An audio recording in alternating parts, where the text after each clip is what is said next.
ಇನ್ನು ನೀವು ಬಂಗಾರದ ಗಣಿ ಚಾನೆಲ್ಗೆ ಸಬ್ಸ್ಕ್ರೈಬ್ ಆಗದಿದ್ದರೆ ಈ ಕೂಡಲೇ ಸಬ್ಸ್ಕ್ರೈಬ್ ಬಟನ್ ಅನ್ನು ಕ್ಲಿಕ್ ಮಾಡಿ ಹಾಗೂ ದಿನನಿತ್ಯದ ಅಪ್ಡೇಟ್ಸ್ಗಳಿಗಾಗಿ ಬೆಲ್ ಐಕಾನ್ ಅನ್ನು ಪ್ರೆಸ್ ಮಾಡಿ. ಆಡಳಿತ ಸೌಧದಲ್ಲಿ ಮಧ್ಯವರ್ತಿಗಳದ್ದೇ ಕಾರುಬಾರು.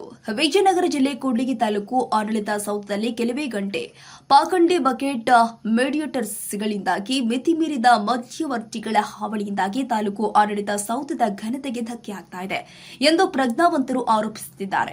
ಮಧ್ಯವರ್ತಿಗಳು ಅನರ್ಹರಿಂದ ಅಧಿಕ ಹಣ ಪಡೆದು ಕೆಲ ಪ್ರಮಾಣ ಪತ್ರವನ್ನು ಸುಗಮವನ್ನಾಗಿ ಮಾಡಿಸಿ ಕೊಡಿಸುತ್ತಿದ್ದಾರೆಂದು ಕೆಲ ಸಂಘಟನೆಗಳು ಆರೋಪಿಸಿದೆ. ಕಂದಾಯ ಇಲಾಖೆಯಲ್ಲಿ ಅತ್ಯಧಿಕ ಮಧ್ಯವರ್ತಿಗಳು ಇದ್ದಾರೆಂಬ ದೂರಿದೆ. ಅವರು ಒಂದೊಂದು ಪ್ರಮಾಣ ಪತ್ರಕ್ಕೆ ಒಂದೊಂದು ದರದಲ್ಲಿ ಅನರ್ಹರಿಗೆ ಪ್ರಮಾಣ ಪತ್ರವನ್ನ ದೊರಕಿಸಿಕೊಡುತ್ತಾರಂತೆ, ಸಾಕ್ಷ್ಯ ಪತ್ರವನ್ನ ದೊರಕಿಸಿಕೊಡುತ್ತಾರಂತೆ. ಸಾಕ್ಷ್ಯ ಪಟ್ಟಣದ ಡಾ ಬಿ.ಆರ್. ಅಂಬೇಡ್ಕರ್ ವಸತಿ ಶಾಲೆಯೊಂದರಲ್ಲಿ ಹೊರಗುತ್ತಿಗೆ ಆಧಾರದಂತೆ ಸಹಾಯಕರಾಗಿ ಕೆಲಸ ಮಾಡ್ತಾ ಇರುವ ಶ್ರೀಮತಿ ಎಂಬುವರು ತಮ್ಮ ಸರ್ವಾಂಗಗಳು ಚೆನ್ನಾಗಿದ್ರೂ ಕೂಡ ಮಧ್ಯವರ್ತಿಗಳಿಗೆ 6,000ಕ್ಕೆ ಕೊಟ್ಟು ತಾವು ವಿಕಲಚೇತನರೆಂದು ಮಾಶಾಸನ ಪಡೆಯುತ್ತಿದ್ದಾರೆ. ರಾಷ್ಟ್ರೀಯ ಭದ್ರತಾ ಯೋಜನೆ ಅಡಿ ವಿಕಲಚೇತನರು ಅಂತ ಎಂದು ಅದಕ್ಕಾಗಿ ಕಂದಾಯ ಇಲಾಖೆಯಿಂದ ಮಾಶಾಸನ ಪ್ರತಿ ತಿಂಗಳು 2,000 ಮಂಜೂರು ಮಾಡಿಸಿಕೊಂಡಿದ್ದಾರೆ. ಇದು ಕಂದಾಯ ಇಲಾಖೆಯಲ್ಲಿ ಆಗುವಂತಹ ಭ್ರಷ್ಟಾಚಾರಕ್ಕೆ ಸಾಕ್ಷಿಯಾಗಿದ್ದು ತಾಲೂಕಿನಲ್ಲಿ ಇಂತಹ ಪ್ರಕರಣಗಳು ನೂರಾರು ಸಿಗ್ತಾ ಇದೆ. ಇದೆಲ್ಲ ಮಧ್ಯವರ್ತಿಗಳ ಕೈಚಳಕ ಭ್ರಷ್ಟ ಅಧಿಕಾರಿಯ ಕರಾಮತ್ತು. ಇಂತಹ ವಿಕಲಚೇತನರನ್ನ ಕೆರೆ ವಸತಿ ಶಾಲೆಯ ಅಧಿಕಾರಿಗಳು ಹಾಗೂ ಸಿಬ್ಬಂದಿ ಅದ್ಯಾಗೆ ಕೆಲಸ ಪಡೆಯುತ್ತೀರಾ ಆ ದೇವರೇ ಬಲ್ಲ. ಸರ್ಕಾರಿಗೆ ತಪ್ಪು ಮಾಹಿತಿ ಕೊಟ್ಟು ಮಾಶಾಸನ ಪಡಿತಾ ಇರುವ ಕೆಲಸದಾರರಿಗೆ ಮಾಶಾಸನದ ಆದೇಶ ಪ್ರತಿಯನ್ನ ತಹಶೀಲ್ದಾರ್ ಅವರಿಗೆ ಒಪ್ಪಿಸುವಂತೆ ಆದೇಶ ಬೇಕಾಗಿದೆ ಮತ್ತು ಮೊದಲು ವಂಚಕಿಯನ್ನ ವಸತಿ ಶಾಲೆಯಿಂದ ಕೂಡಲೇ ಹೊರ ಹಾಕಬೇಕಾಗಿದೆ. ವಂಚಕಿಗೆ ತಕ್ಕ ಶಿಕ್ಷೆ ಹಾಗೂ ದಂಡ ವಿಧಿಸಬೇಕಾಗಿದ್ದು, ನಿರ್ಲಕ್ಷ್ಯ ತೋರಿದಲ್ಲಿ ವಂಚಕಿಯ ನಡೆಗೆ ಪ್ರಾಂಶುಪಾಲರು ಕೂಡ ಕುಮ್ಮಕ್ಕು ಕೊಟ್ಟಂತಾಗುತ್ತೆ.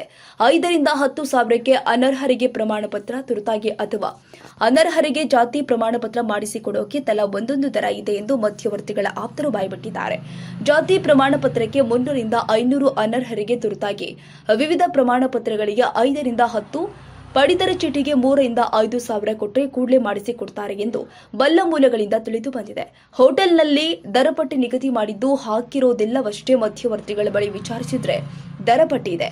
ಜಿಗಣಿ, ಸೊಳ್ಳೆ, ತಿಗಣೆ, ನೊಣಗಳಂತೆ ಕ್ರಿಮಿಗಳೋಪಾದಿಯಲ್ಲಿ 16 ಮಧ್ಯವರ್ತಿಗಳು ಕಂದಾಯ ಇಲಾಖೆ ಸೇರಿ ವಿವಿಧ ಇಲಾಖೆಯಲ್ಲಿ ಕಂಡು ಬರುತ್ತಿದ್ದಾರೆಂದು ಹೋರಾಟಗಾರರು ತಿಳಿಸಿದ್ದಾರೆ.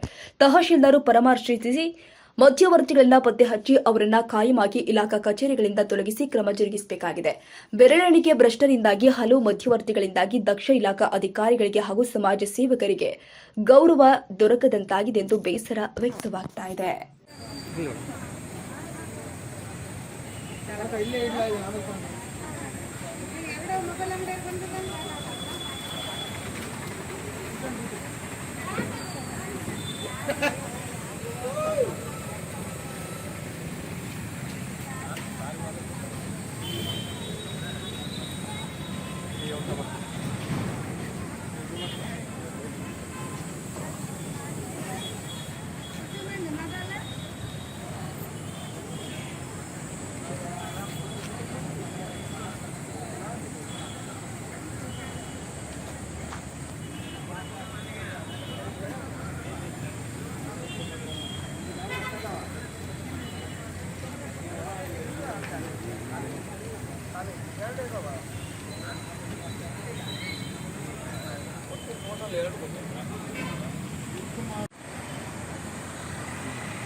ಸಾವಿರ